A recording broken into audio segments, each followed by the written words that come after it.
Hello everybody, I'm Karabo, your Northern Bushman, and welcome to the channel. Every year, at least once in the calendar year, my family and I gather in the Kruger.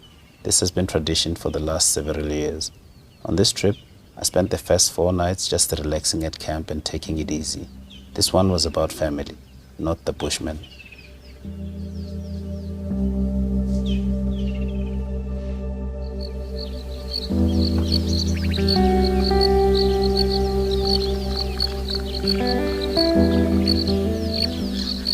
I spent almost all of my time at camp. When others went out for drives, I remained behind with my granddad, the man that raised me, my hero. Little did I know that this would be our last trip together. Sadly, he is no longer with us, but will remain in my heart for as long as I live. So this episode is in his memory. Rest well, Papa.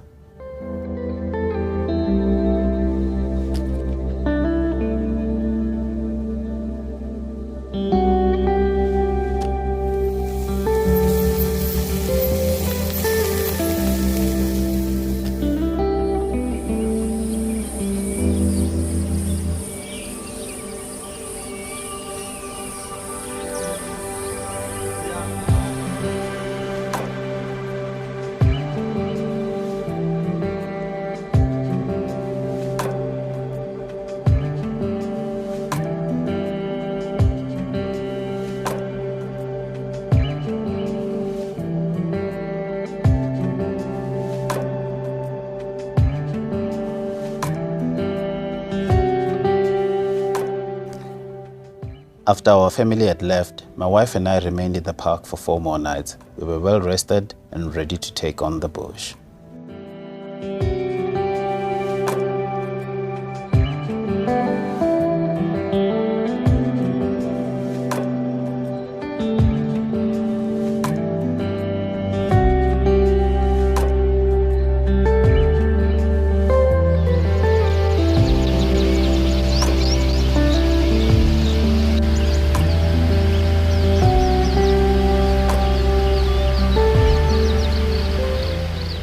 We opted not to drive down further on the H422 and went up the H10. We later changed our minds again and went on the H421.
We grabbed some ice cream in Kuhlu before heading to Skukuza via the H12 and H122.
We had a late breakfast at the train station and we were entertained by Shangaan traditional dancers.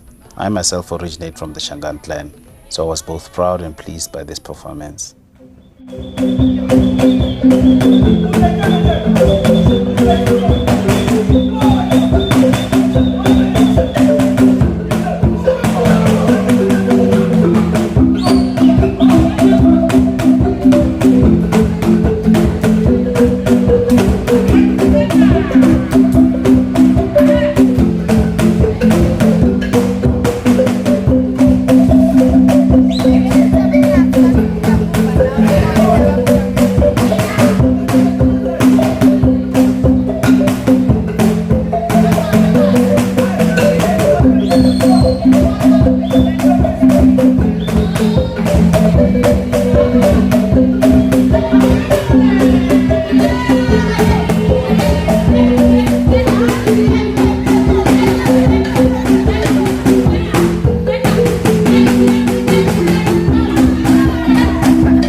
The performance was refreshing.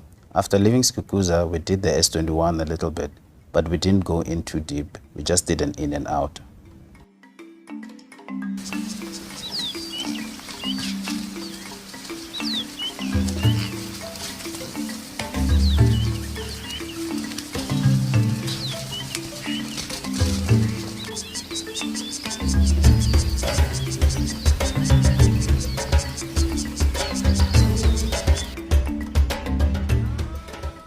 We didn't see much for the rest of the day, nor did we braai that evening. We had a light dinner at the restaurant, then called it an early night.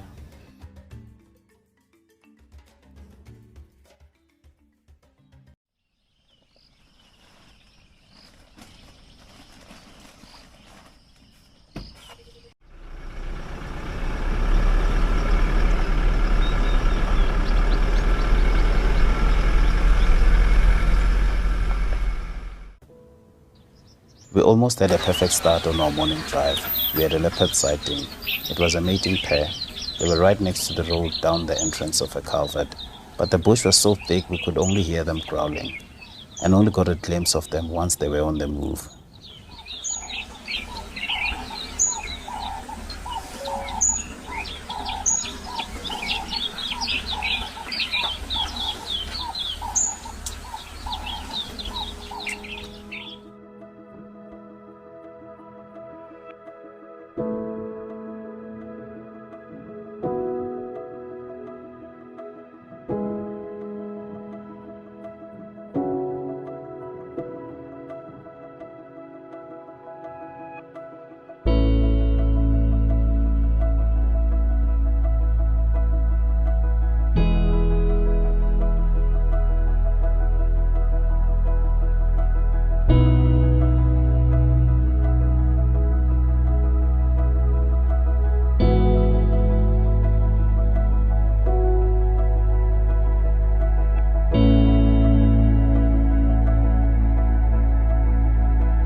We continued south and eventually ended up on the S25.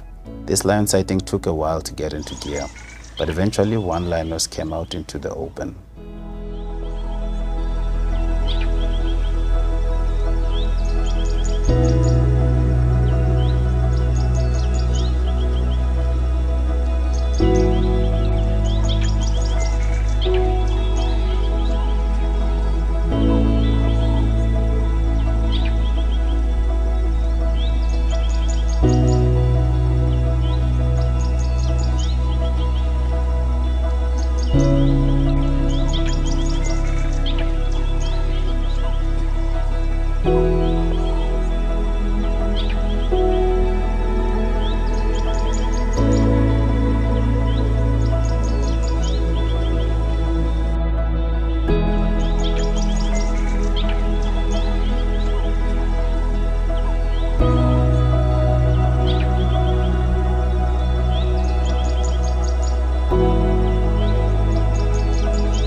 You know that feeling you get when lions aren't that active?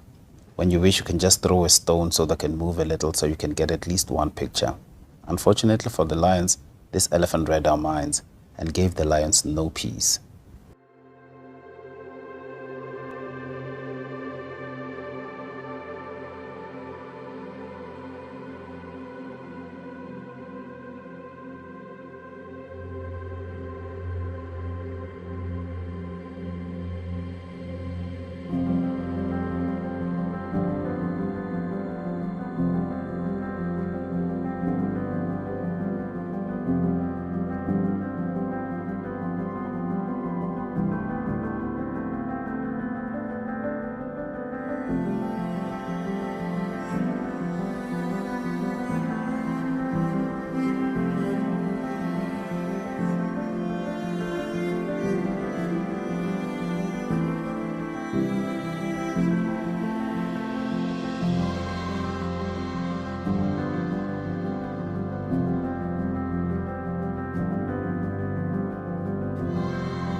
There weren't a lot of cars at this sighting, so we were not pressured to move.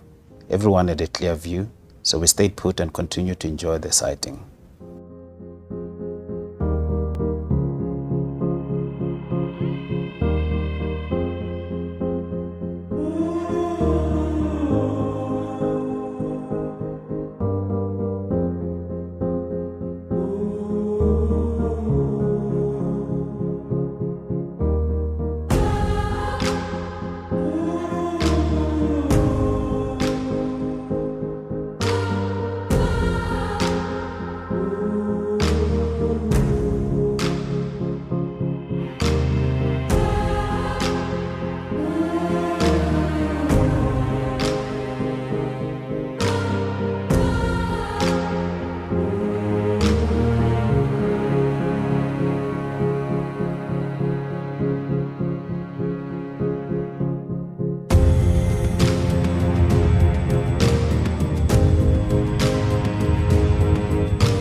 We had a lot of time on our hands, so we exited the park with the intention of re-entering via Malelane Gate.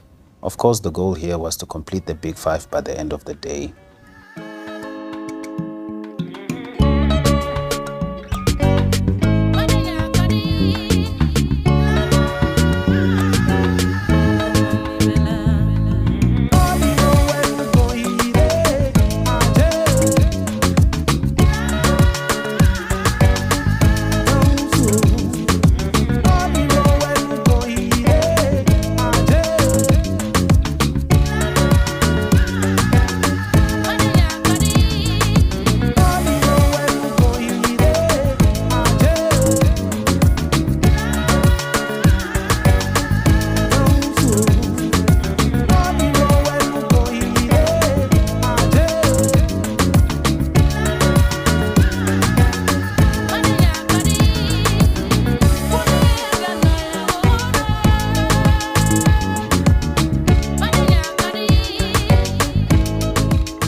water level at Crocodile Bridge was very high. This was just before the floods.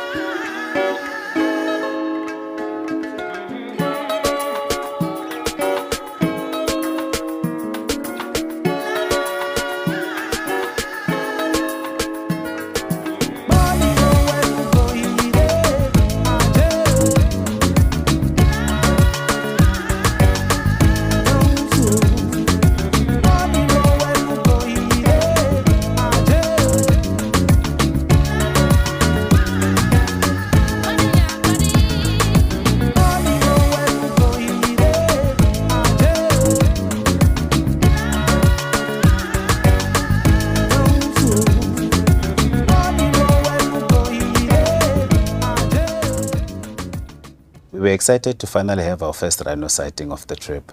Our efforts were not in vain, though we were now far from camp, but it was worth the drive.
It was a bit odd to have found this lion sighting without a single car inside, especially during the festive holiday and in the middle of the day, but I suspect that it may have been the same pride that we saw in the morning.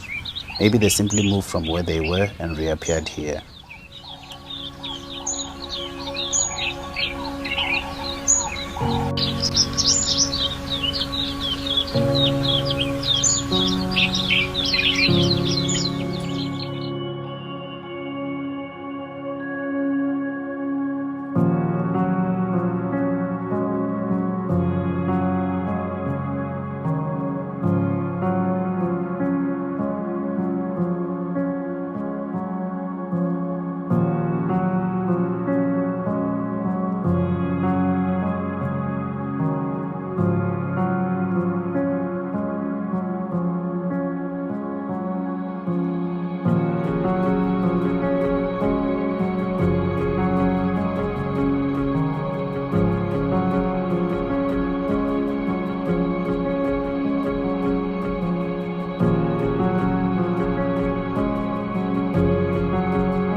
From here, it was a long drive back to camp. Though we only saw general game on our way back, that didn't dampen our spirits.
A million thanks to the owner of one of the top restaurant franchises in South Africa.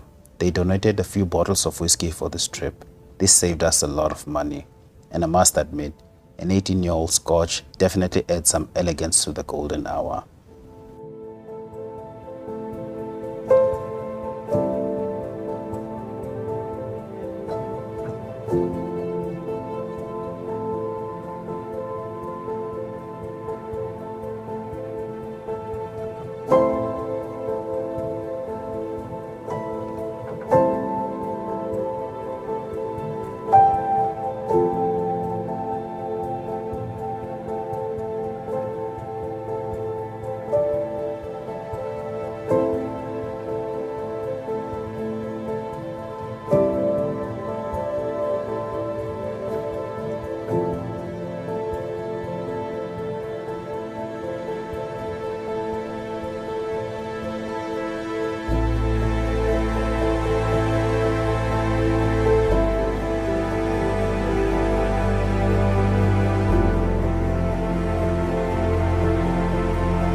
We left camp around 7 o'clock.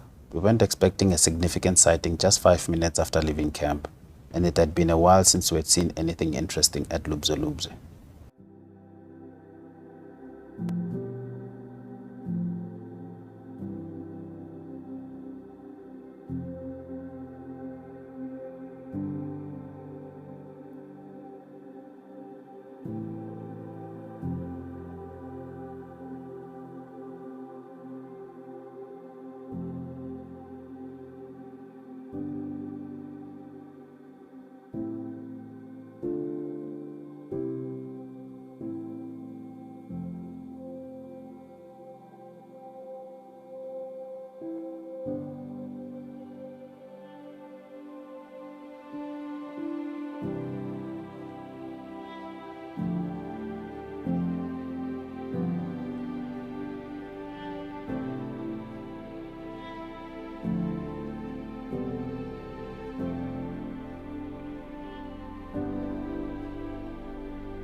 After this lion sighting, we decided not to continue on the H421 and chose the S30 instead, because we still wanted to go to Ngutlu and grab a quick breakfast takeaway.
The time now was just after midday, and it was blazing hot, so we decided to head back to camp and rest a little.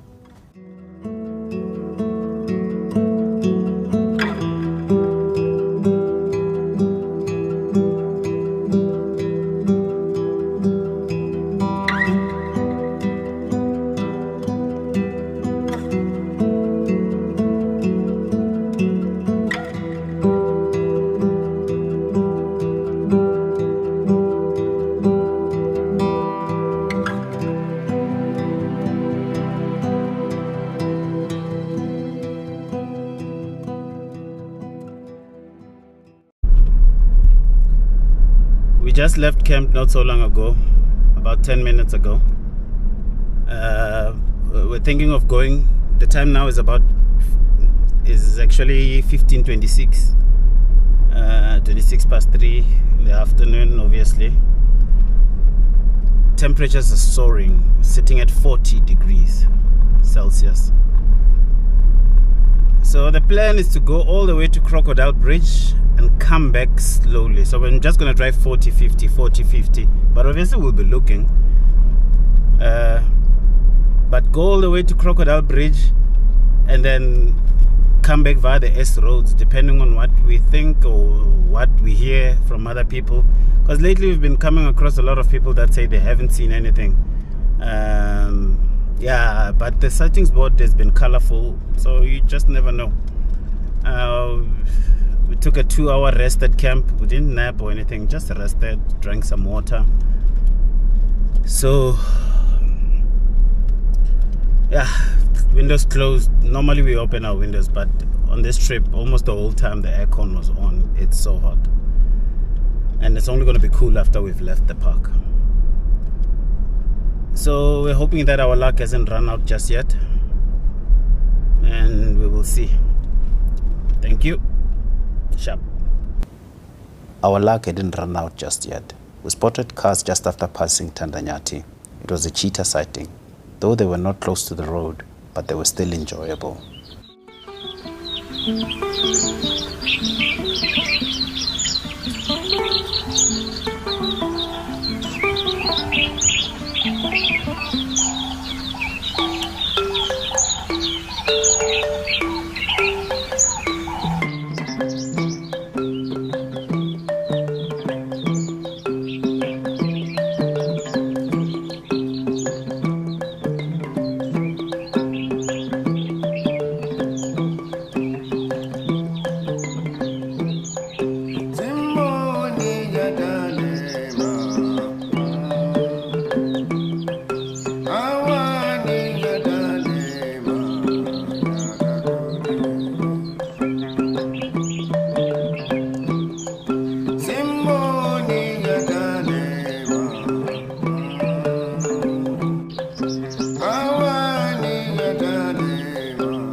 We left the cheetahs and went back to camp.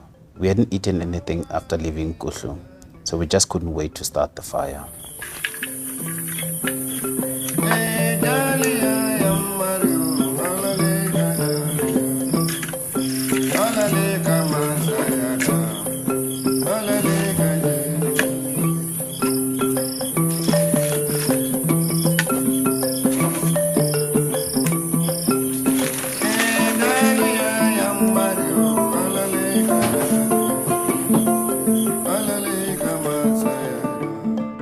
Alale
On day 4, we wanted to do the whole of the S21 and join the H3 via the S112 and then return to camp via the H421.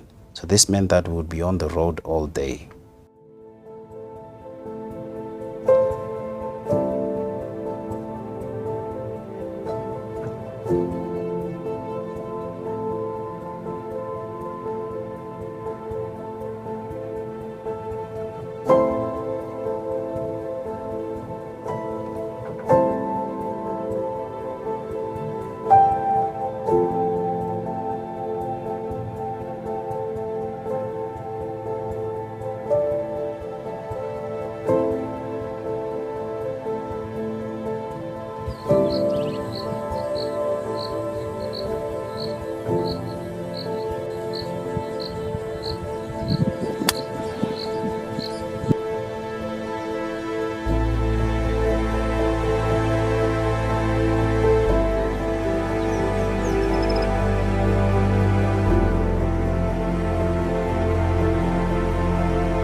We had a light breakfast on the S21, but while still on the S21, we got word that wild dogs were spotted on the S1, so it meant that we would have to join the H3 via the S114 instead of the S112, but we still drove nice and slow and continued to enjoy our morning.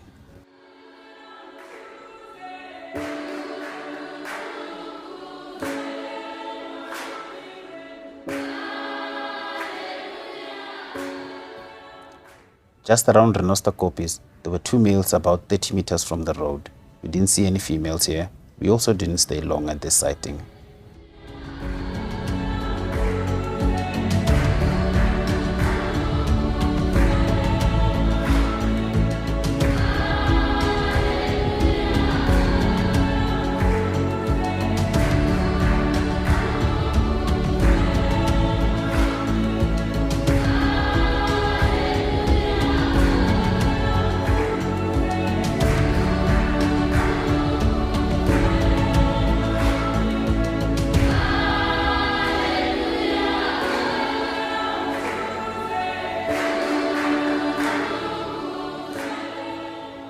We were blocked by this elephant on the S114, which meant that we had to revert to our original plan and use the S112 to join the H3, which wasn't a big detour anyway.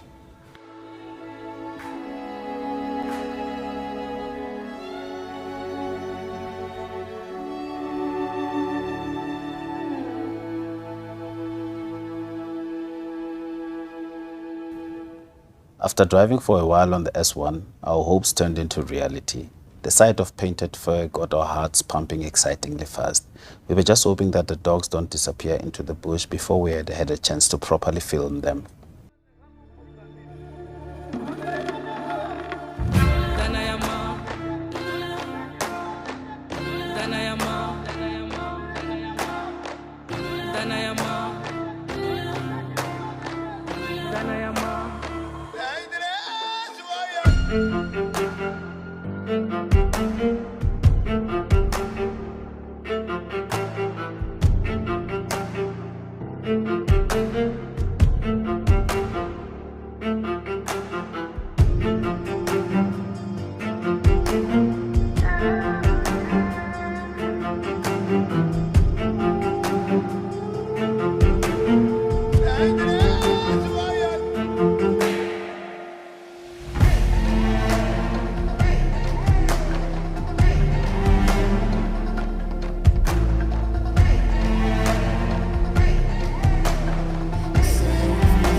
After the wild dog sighting, we had a glimpse of a leopard, but time wasn't on our side because we were at the west end of the park and still had to get to Lower Sabi in time.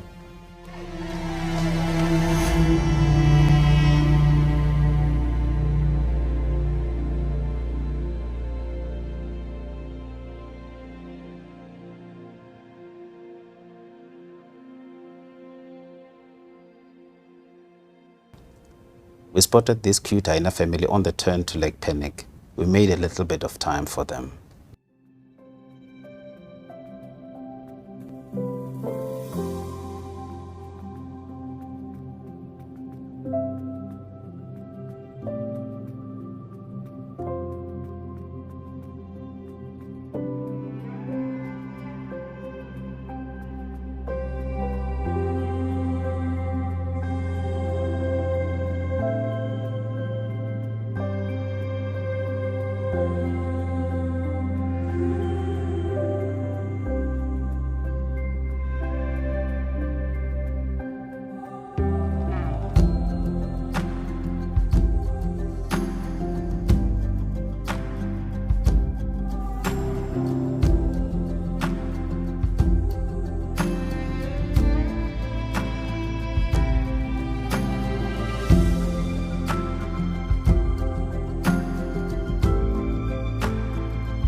It is what it is, the day of departure.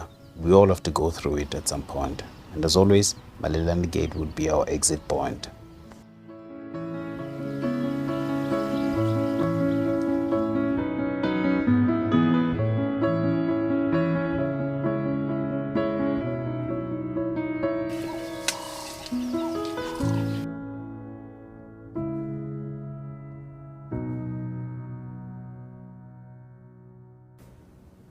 We took whatever the bush had to offer. By this time, we were already planning our next trip. We'll do a 3-night stay in Mapungubwe, another 3 nights in Tamboti, and 3 nights in Xipandza with Xipandza Mananga.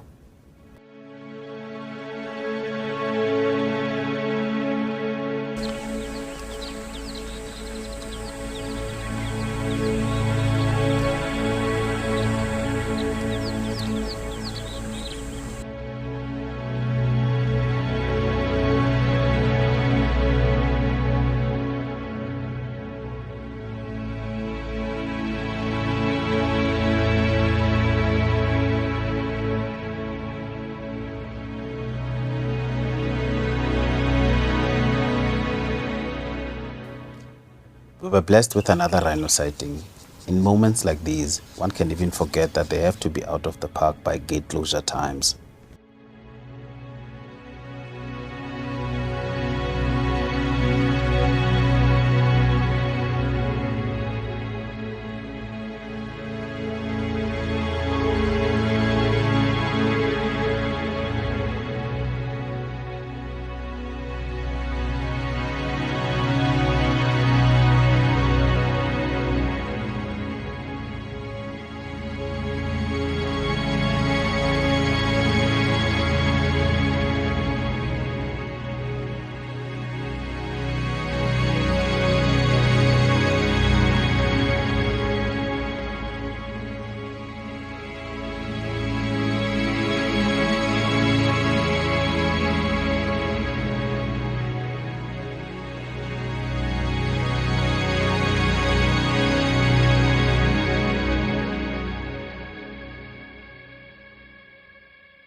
Another rhino sighting followed, which meant a lot to us, because I doubt we'll be seeing any rhinos on our next trip.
Thank you for your support towards the channel. Please remember to subscribe. God bless you and peace be with you.